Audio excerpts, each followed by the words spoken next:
We are back with another edition of Live from Redhook here at the Function House. Tonight we want to welcome our very special guest DJ, Hash Hendrix. Welcome to the show. Hi, how's it going? What's going on? Just chilling. How are you guys? We're doing pretty good. Nice. How are you? I'm alright. I'm getting used to the cold here in New York. It's a little different from Ibiza, where it's warm all the time. You spent some time there, right? Yeah, it's my home. It's my home right now. I love it. So you're living there full time, and you just come to visit here, do gigs and stuff? Yeah, basically I'm here for a little bit to go to Florida for the winter, and then but usually I'm there all the time. It's a good lifestyle. Like, I get up and go jump off a cliff into the water, go for a swim, and then start my day. So is that how you messed up your hand? No, actually I did this skateboarding. I thought I was like a rock star and thought I could skateboard, and just flew. It just flew back. I don't bounce anymore. I snapped. Was it a break? Oh yeah, it's a total clean break. My whole wrist snapped in half. It was like there's actually a video on my Instagram. It's just like my arm is just like hanging there. Did you go into shock? Oh no, actually I was laughing at first because I was like, okay, this just happened. I'm not 16 anymore. I'm 25. That's like a DJ's worst nightmare, breaking his wrist. I didn't even think about that till after. I was like, oh crap, I have to go to New York and Panama. It's like, God, what am I gonna do? So no scratching. No, I'm all right. I'm surviving. So practice makes perfect, right? So how much longer till that comes off? 3 days. Oh, so yeah, you must be psyched. It's been a long 6 weeks of torture. You know what's gonna happen when you take that off? Like, your arm is just gonna like float up in the air. Oh no, I take it off to shower because it's like it's the new shit. You know, it's like it's so it's not a hard cast. Yeah, no, it's hard, but it's the new one where you can take it off, and it's so freaky because like you can hardly like move your wrist, and it just looks really weird. I don't know. I'm sketched out. I'm not gonna lie, it's like weird. So you've been in the game for like 7 or 8 years now, right? Yeah, I've been. And your schedule is sick. So talk to me how you got from starting to DJ to where you are right now. You know, it really actually happened supernatural. I was here in New York. I told you I was trying to do acting, and I realized I was like, I'm spending 24 hours in a nightclub because I like the music, I like the people. You were playing, I was at your parties all the time, and you guys were having so much fun. And then I went to Ibiza, and I met these Romanian guys, and they were so freaking cool, man. Like their music is just like something else. I don't know. It spoke to me in a way that I realized I was like, I don't want to do anything else. I want to learn how to do what they're doing, because it was 5 of them playing back to back, and it was like one song, and it was super cool. I mean, actually, there's one track in particular that Rarish and Rarish and Dan Andre made, and a couple years later, I was chilling at an after party, and Rarish came up. He's like, "Hey, can you put the CD on?" And it was that one track, and I was like, "Dude, this is the track that made me that changed my fucking life. Like, can I have this?" And gave it to me, and I'm still super happy because only 3 of us have it. I'm like, yes. So how we play that tonight? Yeah, dude, I may be able to. I don't know if I can play it in a recording thing, but I'll do it. Maybe I'll play like a little bit of it. But yeah, so I went to Ibiza and then Romania after. I was there for 2 years, and I collected music the first year, and then the guys are so respected, and people saw I was playing with them and there. That they just hit me up, and they were like, "Hey, you want to?" It's like people slowly kept asking me, "You want to come here?" And then I'd go there. So how was communicating in Romania? It's cool. They all speak English. I mean, people do bust my balls a little bit because I kept saying I was going to learn, and I took a couple classes, but I was learning. I was learning music. That's my excuse. So, yeah. Sorry, guys. So you moved to Romania for 2 years. You hung out with the cool DJs, and that's how you got the look, and everybody was calling you to work. Yeah, basically. And then, afterwards, I wanted to contribute more, and I was learning Ableton this whole time. And so I decided, they were all at SAE studying Romania, but they only offer the course in Romanian, of course. So I flew to London, and I decided to do the 2-year sound engineering course, which was really cool. And then I started to do production, but also I started a weekly party with some friends called Keep On Going, and it's every Sunday morning from 5 a.m. until we feel like stopping, which is never. And we would find random locations, like warehouses, along the canals, rooftop parties. Like we would literally break into buildings and like set up sound systems and just do illegal parties, and it was so much fun because there was no rules. It was all vinyl. Like, yes, we'd have CDJ sometimes, but no tractor, which I'm not hating on tractor. I'm just saying that sometimes, no, we had some tragedies where people, you know, like we would let young guys come in, they don't know what they're doing, they plug in their tractor, and then it doesn't work. And you're in the middle of a party that's packed. And can you imagine all of a sudden there's no music? And then they all just turn to look at me, like me or Dean Mark or Leandra, they just look at us like, help. And we're all like, we don't play tractor, we don't know how to fix that shit. So can you imagine you have all these people staring? So we realized soon, let's just stick with records. People going, they're booing and shit? No, actually, the people are really forgiving in London. Like they're open to all music, and they all just kind of like would stare and like laugh or something, but they wouldn't boo at us. No water bottles were thrown. So how long did you do this party for? It's still going. It's still going. Yeah, I'm not as involved anymore because I'm obviously not there. But in the beginning, it was like those were my family. And I'll never forget them. Like we started off with like 5 people, and next thing I know we had 10, 20, and next thing I know we had to find like huge warehouse spaces or else we weren't gonna fit. And we do forest parties too in the forest, which is amazing. Like we just rent generators, and yeah, there was actually one like a day ago, and I saw videos and I was like, I need to be there. Do you ever go back and play? Yeah, I'm gonna go back in July, at the beginning of July. We gotta set the date up. I'm gonna be playing this party called Into the Woods. And it's going to be like I just explained, like in the forest, illegal, and a lot of fun. Dope. Yeah, it's really cool. The best ones were also the rooftops because you know, you'd get the sunset, and then we'd have the sound engineer guy. We'd call him Turn It Down Thomas because he was always coming to turn it down, and we'd crank it right back up and then dance. So you guys got away with doing this party every week? Did you ever get like shut down at all? Well, here's the thing: is like we had one incident where. Like a cop came, and luckily we knew him, and he came and he just asked us like, what are you guys doing, like for alcohol or something? Like he didn't call backup. He just came in and like saw what we were doing, and then how we got away with it is we were selling tickets first, and then they would trade the tickets for the drinks, and that's the loophole to get away in the London justice system is because there's no rule saying you can't trade a ticket for a drink. There's just a rule you can't sell a drink. So I think that's a loophole here. Yeah. Also. Yeah. So it's like, sorry guys. You know what I mean? And plus, I mean, we had everything under control. Like we had people watching for people if they got too fucked up. But I mean, like, to be honest, I think everybody who comes to our parties are pretty professional when it comes to like if they're gonna partake in extracurricular activities.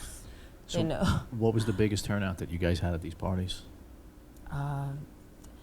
God, it's really hard to do a head count, but definitely over 1,000. Wow. We definitely had like they do some serious parties still. Like it's still going. Like we have right now. There's in Hackney Wick, like there's one building that has 3 floors, and all 3 floors are packed. Wow. And it's so cool because all of us who started off in these parties, we're all touring now. We all have really solid gigs. Like my girl Georgia Girl, Renata Sabella, Dean Mark. Like we all travel as like a pack and a family. Like we play at Club Divisionaire in Berlin. They did keep on going there. Yeah, and that's like a temple for music. Like it's special. So where are you from? Where were you born and raised? So this is always the question. I was born in Australia. I moved to Florida, and then my parents always loved Ibiza, so we would go there, and we would come to New York. And so I wouldn't really say that. I'd say I'm from Earth. So your parents had the bug for music also? Yeah, they love music like that. Like my mom used to tell me, like, we used to go to Led Zeppelin when you were in at my stomach. Like, so she liked rock and roll, but my dad liked house music. He actually came to my gig recently. He was like really happy. I saw him like bouncing in the back. Cause I always like close my eyes and I'll look up and I could see them like bouncing in the back. I was like, yeah.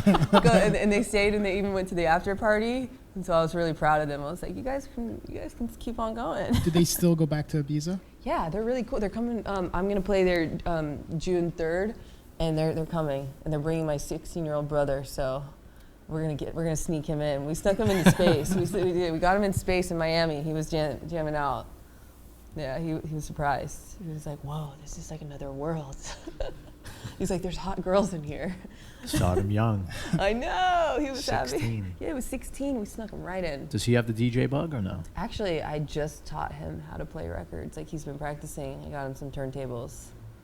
Nice. Yeah, he was a little bit of a poser at first. He was like just taking pictures. I was like, if you're gonna take pictures, just let me teach you. He likes it. Yeah, that's good. Teach him on vinyl. I know, I did. That's what he's playing. It's in the blood. He's playing Perlon.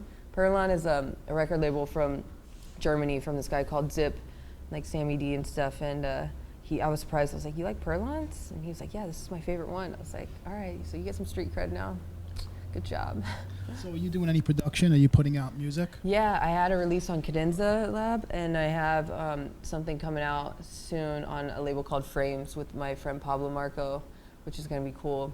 It's a lot of minimal underground music.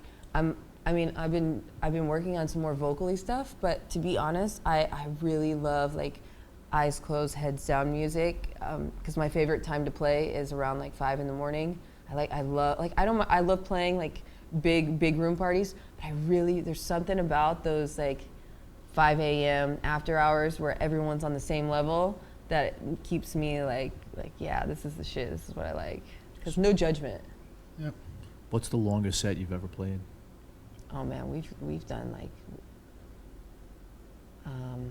I would say like 17 hours, and that's like, and I won't say that every record was mixed well, but I will say that it was me, Dean Mark, and Georgia Girl, and John Lucas Ved, and we were along the canal, and there was only us, and we had a lot of people there, and nobody wanted to go home, and I cashed out around 17, but I think that it kept going for 24 or longer. Wow. But I was done. I was starting to fuck up mixes. I was like, this isn't fair to the people. I was like, it's time to put a long time. Yeah, no, but that's the thing is like when you're in London, like if you still have a crowd, we don't have day jobs, so this is our job. So if the people still want to dance, they're still chilling, and I'm still having fun, and I still have music, then let's play it until we don't have any more music. Like that. I mean, that's the drive. It's the hunt to find more records, and I think that's why I keep on looking for new music, is because. Like if I get in a situation like that, I want to play. I don't want to stop. Yeah, it's cool.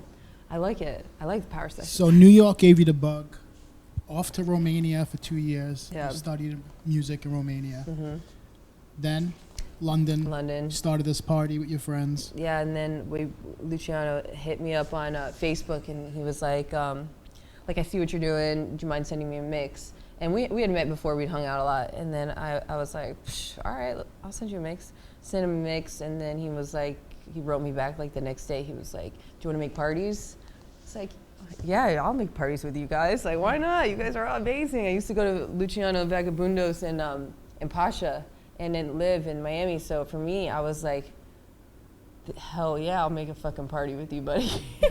So next thing I know, he puts me to play at Winter Music Conference in Miami, the closing party at, not Live, but the Story.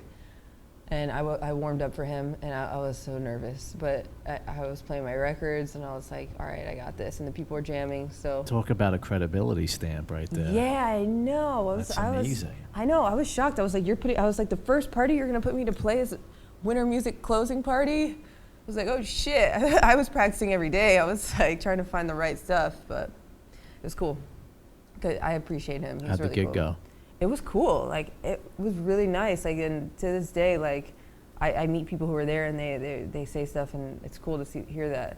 I actually, like a story like that, like this couple invited me to DJ their wedding, and I was like, why? Like, why do they want me to DJ their wedding? I got there, and apparently they met on the dance floor that I played at in Dubai, and they fell in love, and they said that my music made them fall in love, and that they had so much fun, and so that's why they had me come DJ their wedding, and I think that was one of my best compliments. I was like, holy shit, like. Yeah, that's awesome. How amazing. Like, I was surprised. It's cool. Yeah. So Cadenza. So Cadenza really put you on the map. Yeah, Cadenza put me on, and they're like family, like Idris and Luciano. They have my back. Like even like at first, like my music was a little too minimal, and then they were like, just like take it up, like put a little bit more like tech house or something in there. And I was like, I don't wanna. And then eventually then I did the hunt, and went on the hunt, and then I was like, actually, you know what, I like this music. So then I started finding my style that I liked in those like more bigger room songs. And yeah, just like slowly was able to like develop my sound into something that was like, just like more eligible for, because it's different for festivals, and it's different than for warehouses, and it's different for like afters and stuff like that. Like you have to be able to adapt. And I think that's the hardest part of being a DJ, is to really be able to be diverse and to find what music, like I like acid house. At first I was like, ew, what's that? And then I started finding the tracks that I like, and I'll play a couple. And yeah, I mean, that's the thing of DJing, isn't it? It's just finding your niche. Like the other day, someone called me out because I played this Sasha track, that's the Hey Now track, and they were like, how do you play this vocally #1 on Beatport track, and then you play all this like dope ass underground music? And I'm like, I like that vocal, and I like the way that the production is. I don't care. Like the people dance to it. I sing along to it. Like, hey, you know, it is what it is. Like you just got to find your thing. I think it's different these days in terms of playing music, where you're not judged as much as it was many years ago. Like you were judged critically. Like if you played a mainstream track or something that's super popular, people would like look at you and be like, yeah. Especially the people on the dance floor. But now it's like, not to say that you're going to play like a Justin Bieber track at 5 o'clock in the morning, but like these things happen more today than they have in the past. Yeah, it's true. It's crazy. True. Do you play any Bieber tracks? No, I don't play. It's funny. So the other day we were at BPM at an after party, someone put on like a couple of Justin Bieber like videos as a joke. And then a couple of girls were like, oh my God, I love this so much. And then guys were like looking, like all the guy DJs were like what are they talking about? But the girls like them, so. Well, it's funny, like you talk about playing tracks like that. Luciano plays a track, that Lumidee track. Yeah, he does. Yeah. And the people like it. When he's played in New York, and that's like a New York record. Yeah, so he knew coming into New York that he could play that here. But like people go crazy for that. Yeah. Even though he's playing like all these other bangers, he sneaks that in, but everybody loves the way it sounds. And Erick Morillo drops in the middle of a set. He'll be playing like proper house music. Next thing you know, he drops a hip hop record, and the people jump. Like I saw it in Miami. I was like, is he really playing that? And then I looked at the people, and they were ecstatic. And I was like, all right, never mind. He's fucking professional. He knows what he's doing. So it's not. I think it's cool, And I also like how Luciano, he remixes a lot of those. Also Solomon, he does it too. They're just pros. I respect all of them. Yeah. So talk about some of the festivals that you've been at, festivals that are coming up. So I've done the Mission in Romania, which was really cool. I just did BPM. I've done BPM for 3 years now. And then Electric Days in Dubai. A couple in London and Manchester, bounce around, and where else? I've gone in Wales, one in Wales, and I really like festivals. There's something about the production of most festivals that. Oh, Burning Man was the one. Burning Man. I wasn't expecting to DJ there. Let me just tell you, I was in the trailer, right? I was finally getting some sleep, and for me, like. I was 3 days into the party and I was done. I was like, okay, I just want to go home. Get me a flight out. Like, where's the helicopters? Let's go. I'll pay everything I can. Get me the fuck out of this festival. Finally, I finally got some sleep because it's so hard to sleep because people are in and out, banging on the door. Finally, I close my eyes. Next thing I know, and I'm fully dressed, by the way. Couldn't even take the makeup off. Guy comes banging on the door. He's like, hey, do we have a DJ in here? And I was like, for fuck's sake, okay, yeah. And I was like, yeah, I'm here. He's like, please, we need you. We have like 50 people out here and we all want to dance. I was like, you can't say no, you're a Burning Man. Like, okay, we got to give back somehow. So I get out there. He takes me through a tunnel. Then he takes me up a ladder. And so we're on top of this thing. And all of a sudden, I start to play music. And there's a lot more than 50 people there, I'll tell you. Next thing I know, this thing is moving. And I realized, I was like, where the fuck are we going? We start driving out into the middle of the playa, in the middle of the desert. Next thing I know, we stop, and then all these people come and surround the thing. I was like, shit, the pressure is on. Like, it is on right now. But they were so open for music. Anything I played, they were jamming, dancing. Then all of a sudden, a camera crew comes on. And I'm telling you, I haven't slept. I'm in a fucking tutu. And if you know me, I'm like all black. I have like high tops on. Like, I don't wear tutus. I was so embarrassed. I was like, no, we're at Burning Man. Like, let's pull Seth Troxler and do whatever. And they start interviewing me. We start talking about like just everything. And then we crank the music back up. Next thing I know, my friends, like one of my best friends, Luca, who comes up, and I was like, "Thank you, Jesus." And so we started playing back to back together, and we were there for hours. And it was just crazy because, like, they were just coming like ants to people, they like out of nowhere, and we stayed there all day and just And then we would pull, it's like say we would drive away on this like art car, they would follow us around on their bikes, and then they would post up again wherever we went. And I'm telling you, Burning Man is unreal. Burning Man's unreal. And then like Solomon hit me up and he's like, you won't believe what happened to me. I was like, what happened? He was like, I was doing an interview in Germany and they asked me if I've ever been to Burning Man. He's like, I said no, because I haven't. He's like, and then all of a sudden they start showing me clips and he's like, and of all the motherfucking people in the world, he's like, I see you in a tutu talking about, he's like, I don't know what you were talking about, but he was like, you were on a roll. I was like, I know, I'm sorry. 3 days no sleep. That's just not really a great story. I know. I haven't seen the clip either. I'm scared. I usually hide from rewatching interviews. So, but it's all right. In a tutu. So what's next? Tomorrow I fly out. I'm going to Panama, and I'll be there till May 1st. But there's a party on the 27th and on the 29th. It's called The Cave. It's for Reload nightlife parties, and I'm really excited. I've never been there. And the venue looks amazing. It actually looks like a cave, and it's like dome, and the whole inside it looks like rocks and stuff. And he says that it gets packed. So, and I like I said, I love those like underground feeling, like dark room. Yep. I love dark room parties, way better than daytime. So, I'm excited. I'm really excited. So then, after Panama, are you coming back to New York? I'm gonna come back to New York. I'm gonna see, and you know what? I wanted to go to California, but. Like, you know, I bumped into you. I haven't seen you in years, and we used to hang out every day. Yeah. And I keep bumping into all my old friends that, like, I have stories with, and it's like, I kind of feel like I'm really happy here right now. So I'm gonna stay a little bit longer. You should start working in the circuit in New York. Yeah, I want to. I want to get more involved, and you know, there's Housing on the Record Store. They have really good records there, and there's a bunch of record stores all around, and I've been digging and finding and having fun. Have you played any spots in Brooklyn or New York City? I haven't done anything here. I just did a party in Washington, D.C. I did, this is so bad, this is embarrassing, but I did do a party here. I forgot the name of the party, but you can look it up. It was like 2 years ago, so it doesn't count. So, it doesn't count. Never mind, it didn't happen. Oh God, the promoter's never gonna talk to me again. He's like, anyways. You'll be fine. Have Luciano send an email. Yeah, be like, hey buddy, back me up here. Just show him that interview. Yeah, yeah, right, it's true. So you're gonna play some music for us. Yeah, I'm excited. Did you put some music aside? Did you put a playlist together? I put some stuff together. I have a New York folder, but what always happens to me is this happens every time I DJ is I make folders, and then I never play from that folder. I always end up like in other folders that I have from like years ago. I have one folder in particular that gets rinsed every time. Like I have like 5 solid tracks that I will play every set just because I love them so much, and I don't give a shit. I love them, and they make me dance. And if you don't like it, then that's it. Just don't sit down. No, I'm just kidding. Then go sit down. No, I'm just kidding.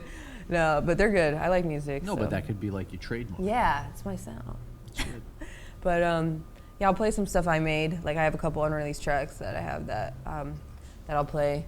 Like I was telling, I did an interview for a radio show called Bread and Butter in London, and the guy asked me, he's like, so how many tracks do you have like that are unreleased? And I was like, I thought about it, and then I opened my laptop and I looked and I showed him, and he was like, holy shit, there's like 100 tracks in here. And the thing is that I have like 30 different versions sometimes of one song, and it's just because I'll make a song, I'll go to the nightclub, I'll play it, then I'll hear something I don't like. But I'd never delete them. I just keep them, and then sometimes I'll sample some songs that I made. And I like making edits of songs. Like I have a lot of tracks that I've edited and that I like to play, and you can't release them, obviously. So I like doing edits. That's cool. Yeah. Well, we're looking forward to hearing you play. We're happy that you're here at the Function House. I'm super happy to be here. It's really nice, and it's great to see you. And it's been forever. Like you don't even know. The last time I saw him, we snuck into his grandpa's house for a bottle of wine. We went walking down the bridge, and then we snuck in there. We got some wine, and well, he's been hyping you up for the show. Yeah, so we're excited to have you here and hear you play. Yeah, I'm excited. All right, we're gonna take a 2-minute break. I'm gonna get Hash up on the decks. Yeah.